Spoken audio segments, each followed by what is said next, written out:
Say, what the hell is your name anyway? Crook. Ram.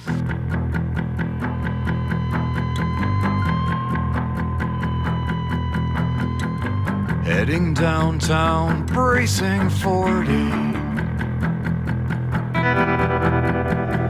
Heading downtown, bracing 40. Serving papers in my hand. Serving papers in my hand.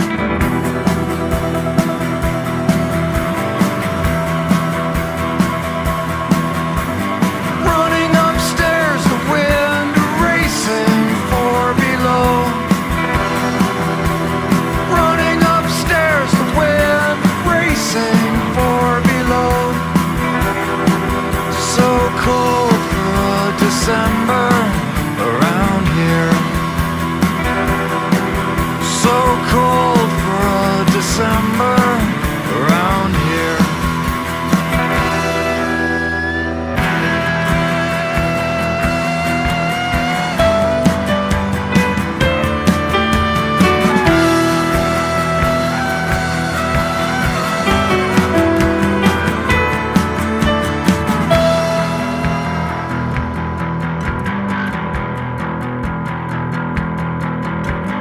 Elevator all packed with lawyers, 4 to 1.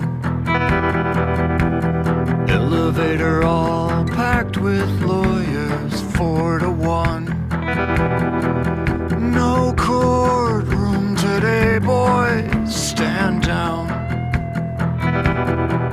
No courtroom today, boys, stand down.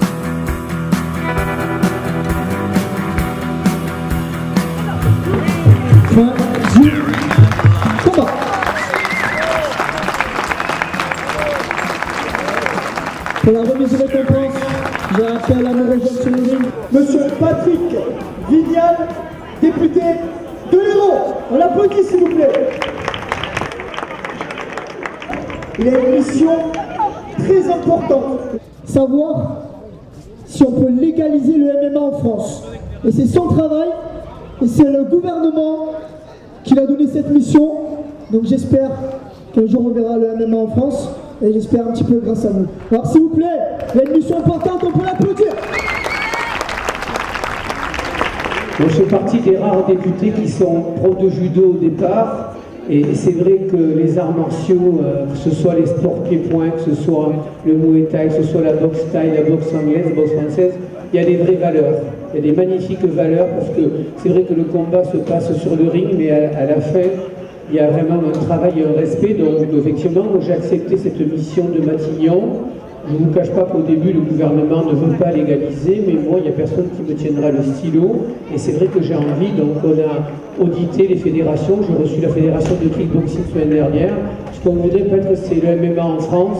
C'est ceux qui ne connaissent pas, c'est dans un octogone. C'est savoir si on peut le légaliser. Il y a cette idée de soumission, cette idée de frapper quelqu'un au sol. Mais normalement, quand on est un adepte des arts martiaux, quand on est dans ce respect-là, c'est possible. Donc la France, pour l'instant, est un dernier pays qui ne veut pas encore le légaliser. Moi, ce que je voudrais peut-être certainement, c'est faire en sorte que ça fonctionne encore mieux. Et surtout que la partie violence qui peut se faire dans la rue ne se fasse pas. Je suis convaincu que les arts martiaux, c'est le respect, c'est de l'engagement, c'est des valeurs, parce que les combattants, entre la préparation physique, entre la muscu, entre tout ce qu'ils font, c'est ce respect-là. Donc moi, je voudrais aussi finir en remerciant Momo, parce que c'est un garçon de qualité, de valeur, et il se lance aujourd'hui dans ce métier que j'ai exercé pendant 30 ans, et je suis convaincu qu'il arrivera, parce qu'il a le cœur aussi grand que l'univers. Merci. Just go, 'cause I don't know how to get there.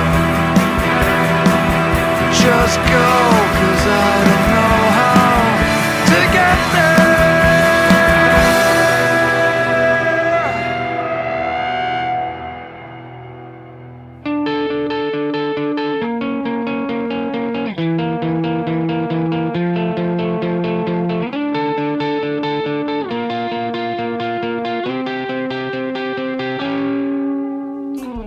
Taken from, given from, there was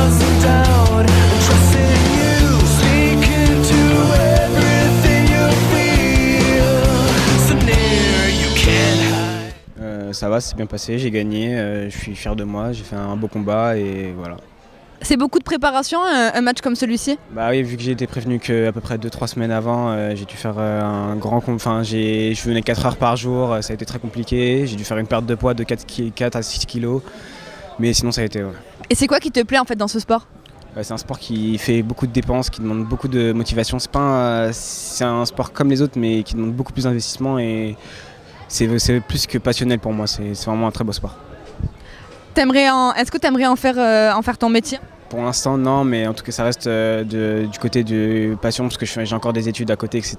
Mais si bien sûr je m'améliore et que j'ai les capacités pourquoi pas. On te souhaite bon courage et bonne continuation en tout cas et merci beaucoup et bravo pour ce beau match. Merci beaucoup. Waiting for hiding here deep in the dark. One place so safe that you would never find.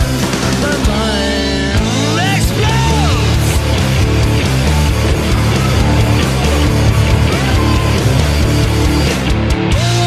Didn't see the flow of red. Cover all with dust and haze. Dis-moi, ça s'est passé comment pour toi? J'aurais pu mieux faire, mais ça va, le KO, c'est ce qui importe. Hein. Ça fait combien de temps que tu fais de la boxe thaï? Ça fait 5 ans que je fais du sport pied-point, mais la boxe thaï, ça fait 1 an. J'ai fait du full pendant 3 ans. Ensuite, j'ai été en K1. C'est pratiquement la même discipline que la thaï, sauf sans les coudes et sans le corps à corps. Et là, depuis 1 an, je me suis mis à la taille. Là, j'ai combattu à 71, moins de 71. Du coup, j'ai pu manger correctement. Parce que d'habitude, je combats en moins de 67. Mais ouais, déjà, la perte de poids, c'est difficile quand il faut la faire. Il faut s'entraîner pour le cardio, pour la technique. Le combat, ça se gagne pas sur le ring, ça se gagne à l'entraînement. Le ring, c'est le plus facile. Hein. L'entraînement, ça doit être le plus dur normalement.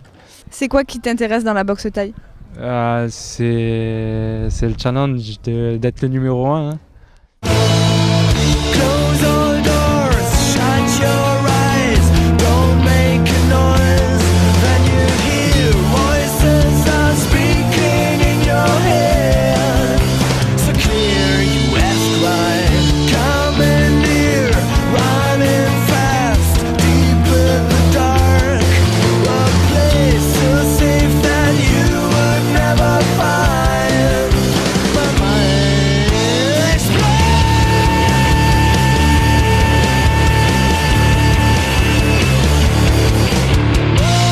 Didn't see the flow of red. Cover all with dust and haze. Sweeping all the grapes away. All we had is torn apart. Why can't we go just back to the start?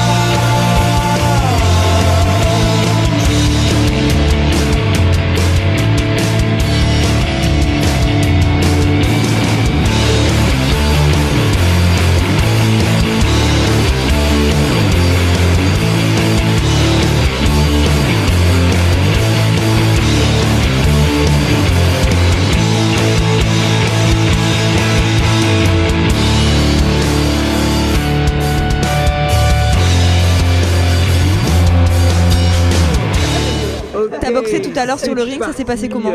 Pas très bien pour moi aujourd'hui, j'étais fatigué, j'étais pas dans mon combat. Mais bon, ça arrive. Il y a des jours avec, il y a des jours sans. C'est très physique, un sport très physique. Assez dangereux si on n'est pas assez bien entraîné. Et avec quand même beaucoup de respect, malgré qu'on se mette des coups, entre les boxeurs, il y a toujours du respect. Moi, ce qui m'a frappé quand je t'ai vu boxer tout à l'heure, c'est le regard que t'avais. C'est aussi pour intimider l'adversaire, mais c'est aussi parce qu'on monte sur un ring, on sait qu'on va prendre des coups, qu'on va en mettre. Et je pense pas qu'il y ait beaucoup de boxeurs qui arrivent sur le ring avec le sourire et décontractés. Je pense qu'on a tous un stress. Et c'est ce qui fait aussi le regard et l'envie de gagner.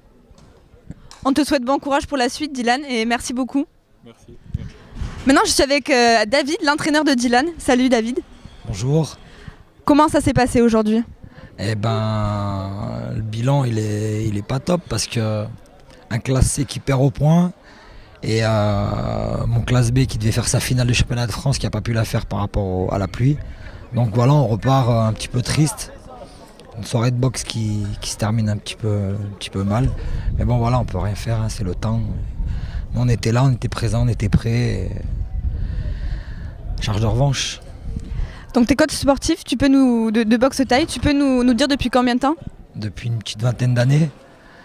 Je suis entraîneur, je suis ancien boxeur.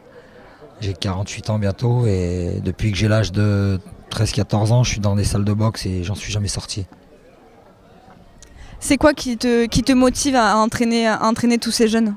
Déjà, c'est la passion du sport parce que je l'ai pratiqué. Et de voir que je peux transmettre tout ce que je sais, tout mon vécu à des jeunes, ça me motive pour rester dans le milieu de la boxe thaï. Ils me le rendent bien.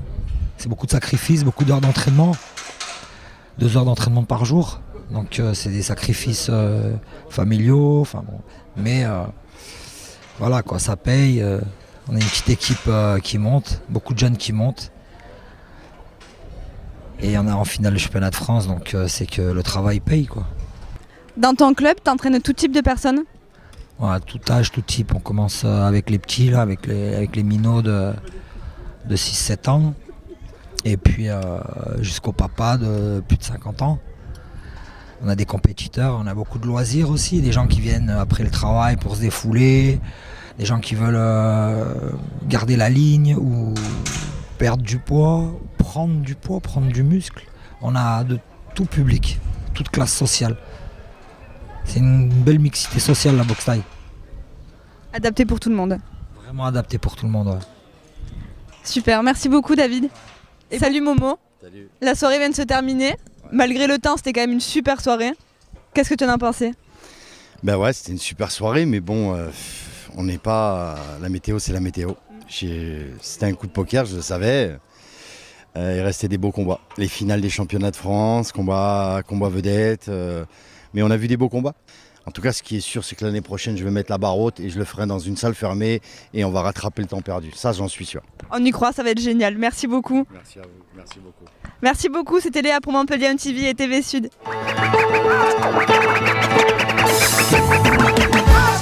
Tu es champion du monde de boxe thaï. Est-ce que tu peux nous dire depuis quand tu es champion du monde?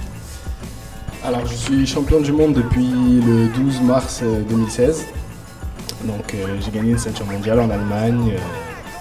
Voilà, c'était le 12 mars cette année. Comment on devient champion du monde de boxe thaï? Alors, comment on devient champion du monde? Donc, je pense que déjà pour devenir champion du monde, il faut être passionné parce que ça demande beaucoup de sacrifices et beaucoup de travail. Et ensuite, voilà, il faut faire un parcours, donc les championnats régionaux, voilà, comme les jeunes qui vont boxer demain au Thaï Sud. Ensuite, on fait les championnats de France. Une fois qu'on a validé les championnats de France, il y a des championnats d'Europe. Et après, on a la possibilité de postuler pour un championnat du monde une fois qu'on est champion d'Europe. J'ai 47 combats pour 33 victoires. Alors la boxe thaï, ce qui la différencie des autres sports, c'est que c'est un sport qui est vraiment complet. On l'appelle la boxe des 8 armes. C'est-à-dire qu'on a, contrairement aux autres sports, on a la possibilité d'utiliser les coudes et les genoux sur des distances rapprochées. Il y a aussi du corps à corps, ce qu'on appelle clinch en anglais. C'est les saisies autour de la nuque, on a le droit aux projections, donc au balayage. On a le droit aussi aux poings comme à la boxe anglaise et aux jambes comme dans les autres sports pieds-poings. Et pour ton futur, qu'est-ce que tu rêverais? Je vais encore boxer, me faire plaisir, monter sur le ring le plus possible. Je vais essayer de remporter des ceintures mondiales dans d'autres fédérations. Il y a plusieurs fédérations en boxe thaï et c'est vrai que pour vraiment imposer son statut de champion du monde, ce qui est bien, c'est soit de défendre sa ceinture plusieurs fois ou soit d'essayer de la gagner dans une autre fédération. Voilà, je pense que je vais encore me donner à fond les années qui me restent pour essayer d'en rapporter quelques-unes. Et ensuite, je pense que je serai comme mon ami Momo et j'aimerais bien poursuivre mon histoire avec les jeunes, donc voilà, ouvrir une salle ou reprendre la salle de mon entraîneur et pousser les jeunes à atteindre un niveau professionnel. Voilà. Je te remercie Sam.